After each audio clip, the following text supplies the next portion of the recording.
복잡하고 어려운 뉴스 제가 쉽게 풀어드리겠습니다. 문현진의 뉴스창 시간입니다. 자, 오늘도 상당히 많은 뉴스들이 쏟아져 나옵니다. 근데 그 뉴스들 중에서 뭘 봐야 될지, 그리고 보더라도 제대로 해석이 안 된다, 그럼 뉴스창 10분만 투자해 보시면 좋을 것 같네요. 도움이 되신다면 좋아요와 구독, 그리고 알람 설정까지 반드시 부탁드리고요. 오늘도 바로 한번 출발해 보도록 하겠습니다. 자, 일단 오늘 제가 뽑은 뉴스는 이런 뉴스입니다. 요즘 자꾸 이런 게 보여요. 부양책이라는 이야기들이 많이 보이게 되는데, 바이든 대통령이 2조 2,500억 달러의 인프라 부양책을 공개한다라고 하죠. 우리 한화로는 2,542조 정도가 됩니다. 뭐 우리 예산이, 한 해 예산이 요즘 이제 슈퍼 예산이라고 해서 우리나라도 600조 정도 예산을 짜는 걸 생각을 해볼 때 인프라 투자만 2,500조를 한다. 엄청나거든요. 그래서 이런 이야기들이 나오게 되었을 때 미국의 인프라가 구축이 된다면은 역시 산업이 성장할 수 있습니다. 왜냐하면 도로를 깔아야 되고, 철도도 깔아야 되고, 뭐 통신망도 깔아야 되고, 뭐 여러 가지 또 재건축도 해야 되고 해야 되기 때문에 원자재가 필요하고요. 그리고 인력도 필요하죠. 그래서 실업률을 없애기 위해서 이런 엄청난 인프라 투자를 해서 일자리를 만들어 보겠다. 우리가 흔히 말하는 뉴딜 정책인 거죠. 이런 디지털 뉴딜이라고 해가지고 뭐 지금 사실 뭐 성과가 많이 없단 말이죠. 그런데 이런 우리가 흔히 말하는 사회를 건축하는 인프라 투자는요, 상당히 효과가 큽니다. 뭐 그래서 산업이 다시 성장할 수 있다. 그리고 소비가 증가할 수 있겠죠. 아무래도 수요가 생기니까요. 원자재가 필요하겠고, 시멘트도 필요할 것이고, 철근도 필요할 것이고. 그래서 요즘 들어서 철강 관련주, 그리고 뭐 시멘트 관련주, 이런 것들이 막 급등하고 올라가는 것 같습니다. 그래서 여러분들이 이런 뉴스를 보면서도 돈을 벌 수 있는 방법을 찾을 수 있기 때문에, 아, 인프라 투자를 하고 있구나, 그럼 우리나라도 그럴 수 있다. 그리고 이제 좀 있으면 우리나라도 대선이잖아요. 그래서 그 대선에 맞춰가지고 같이 이런 정책이 나와준다면은 그런 관련주에 우리가 투자한다면 득이 생길 수 있겠죠. 자, 근데 문제는 이건 미국 이야기입니다. 그러니까 미국의 경제는 성장할 수 있는데 우리나라는 지금 뭐 딱히 그럴 만한 단계는 아닌 것 같고, 그럴 만한 이야기 나오고 있지는 않아요. 그래서 이제 그런 이야기가 나오냐 안 나오냐를 같이 판단해 본다면은 우리나라에서도 앞으로 인프라를 통해서 좀 성장이 나올 것인가, 아니면은 미국만 성장하게 될 것인가에 대한 그런 뭐 의문점이라던가 의혹들이 좀 풀려 나오겠죠. 그래서 그런 데 관심을 좀 많이 가지자라는 조언을 드려보도록 하고요. 이 내용을 조금 더 한번 확인해 보니까 바이든 대통령이 미국 내 교량, 그러니까 다리라고 하는 거죠. 다리 10개를 교체할 것이다 라고 이야기해요. 그리고 2만 마일 도로 현대화, 인프라를 하더라도 여러 가지 분야가 있는데 보니까 일자리를 늘릴 것이다 라고 하면서 2만 마일의 고속도로를 현대화한다. 그러니까 뭐 아스팔트를 깐다든지 시멘트를 깐다든지 할 수 있다라는 거죠. 그런 걸 생각해 본다면, 야, 이거 지금 장난이 아니겠다라는 생각이 들고요. 전기차 등에서 또 6,200억 달러 정도를 투자하는 등 2조 달러의 규모의 인프라 부양책을 공개했다라고 하죠. 6,200억 달러 정도라고 한다면 약 한화로는 뭐 680조 정도. 그 정도가 되겠네요. 굉장히 큰 돈입니다. 그래서 이거 같은 경우도 지금은 전기차랑 인프라 쪽, 교통 쪽에도 들어갈 수 있기 때문에 우리나라도 역시 도로 신호 제어라든지 이런 거 하는 기업들 많이 있거든요. 그리고 전기차 관련, 뭐 자율주행 관련 이런 기업들도 많이 있고, 그리고 역시나 시멘트라든지 흔히 말하는 콘크리트 이런 기업들, 레미콘 기업들 상당히 많이 있으니까요. 그런 관련주들의 움직임에 좀 체크를 한번 해보시는 게 어떨까 싶습니다. 뭐 물론 아까 말씀드렸지만 이거는 미국 이야기니까 우리나라까지 그런 분위기가 좀 이렇게 전파가 되고, 그리고 우리나라도 그런 정책들을 좀 낸다라는 전제하이기 때문에 뉴스를 조금 더 많이 추적을 하셔야 되겠죠. 자, 그래서 이렇게 인프라 구축하는 이야기 나오고 있기 때문에 우리나라도 이렇게 간다면은 충분히 뭐 경제 성장이라든지 발전 이런 것들을 좀 이룰 수 있겠다 생각이 드는데, 지금 이제 문제는 이거예요. 그런 과정 속에서 우리나라는 지금 무엇을 하고 있고, 우리나라는 지금 어떤 게 문제인가? 지금 금융 쪽에 비상이 걸렸다라는 거죠. B2가 너무 많다라는 것을, 이게 지금 좀 문제가 나오고 있는 것 같아요. 아무래도 지금 뭐 빌황이 운영하는 아케고스 캐피털이라고 하는 그 펀드에 산 거죠. 여기 회사가 마진콜 상태가 터져가지고 우리가 흔히 말하는 반대매매인 거예요.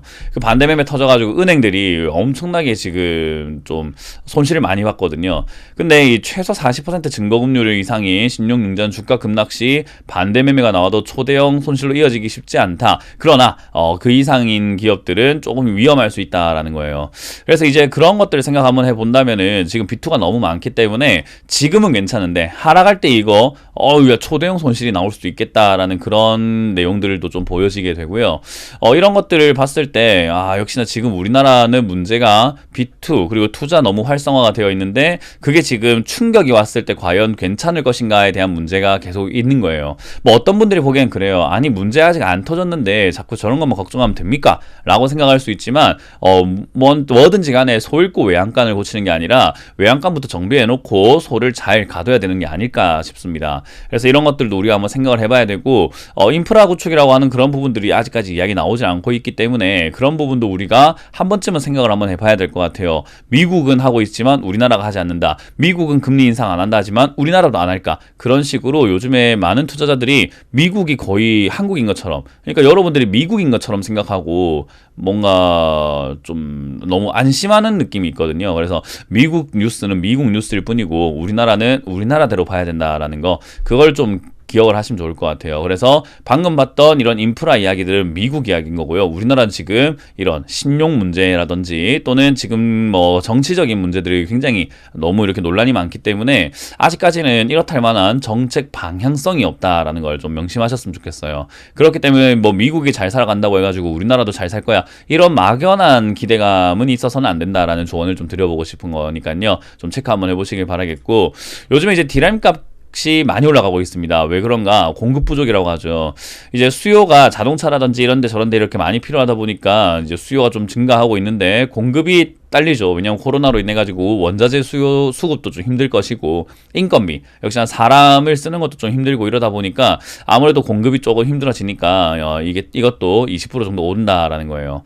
그럼 반도체 관련주 투자하면 되겠구나 이렇게 생각하실 수 있지만, 여기서 제가 드리고 싶은 이야기, 뭐 그렇게 누구나 생각할 수 있는 거고 누구나 그런 거는 뭐 생각해 볼 수 있는 부분이지만요, 전 여기서 생각이 드는 건 인플레이션입니다. 아무래도 이것도 반도체라고 하는 것도요, 많은 기계들의 원자재 중에 하나가 될 것 같아요. 원료 중에 하나인 거죠. 우리 원가, 커피의 원가라고 하면 원두콩만 생각하지 않습니다. 플라스틱 컵도 필요할 것이고, 또는 종이컵도 필요할 것이고, 물값이 올라가도 문제고, 전기값이 올라가도 문제고요. 또는 뭐 거기에 들어가는 빨대값이 올라가도 문제고, 컵홀더 가격이 올라가도 문제라는 거죠.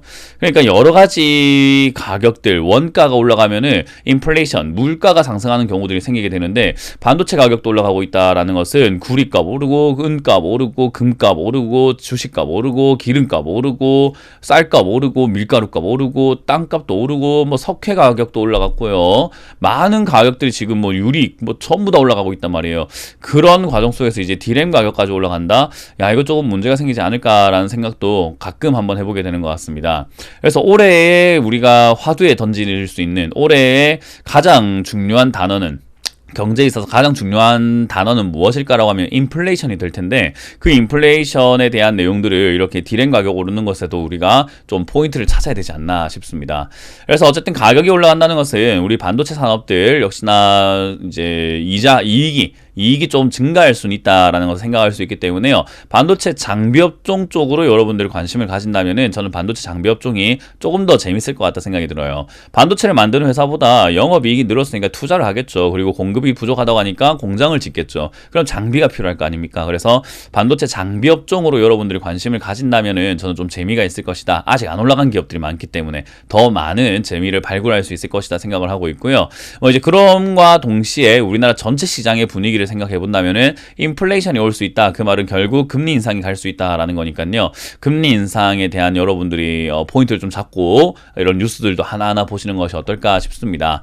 자, 이렇게 4개의 뉴스를 한번 봤는데 포인트를 다 잡아드렸죠. 미국은 미국일 뿐이다 라는 뉴스와, 그리고 우리나라는 지금 이 이자 때문에, 빚 때문에 지금 난리가 났는데, 거기서 인플레이션에 어떻게 보면은 인플레이션에 또 연관을 줄 수 있는 디램 가격 올라간다. 이것뿐만 아니라 인플레이션 징조가 너무 많이 보이는데 이자가 올라가면은 빚이 터지게 되고, 미국만 괜찮고 우리나라가 빚이 터지게 되면은 결국 환율도 폭등하게 되고, 그러면은 증시가 떨어질 수도 있는 여러 가지 문제점과 그 우려감들이 상당히 많기 때문에 이런 뉴스들이 나오는지 안 나오는지, 또는 이런 문제점들이 해결이 되는지 안 되는지를 보면서 여러분들이 시장에 좀 과감한 베팅 또는 안전한 베팅 선택을 해야 될 것 같습니다. 뭐 아직까지 문제 해결이 되고 있는 건 단 하나도 보이지 않습니다. 제가 뉴스를 많이 보는 편인데 있는데 뭐 아직도 뭐 문제 해결이 되고 있는 뉴스는 전혀 보이지 않고 있거든요. 그래서 이 문제가 커지고 있다라는 뉴스밖에 안 보여서 아직은 제가 좀 이렇게 조금 비관적이고 조금 어떻게 보면 부정적인 뉴스들만 많이 보여준다 생각하시겠지만 현실이 그런 걸 어떡하겠습니까? 그래서 지금은 부정적인 내용들만 많이 보여줬지만 언젠가 혹시나 이런 문제들이 좀 해결되는 문제가 보인다고 한다면, 뉴스가 보인다고 한다면 당연히 그런 뉴스도 제가 찾아서 보여드릴 테니까요. 그 점 참고하셔서 항상 여러분들 뉴스창 많이 애용해 주시길 바라겠습니다. 자, 이렇게 오늘 마쳐보도록 할게요. 지금까지 문현지 멘토였습니다. 고맙습니다.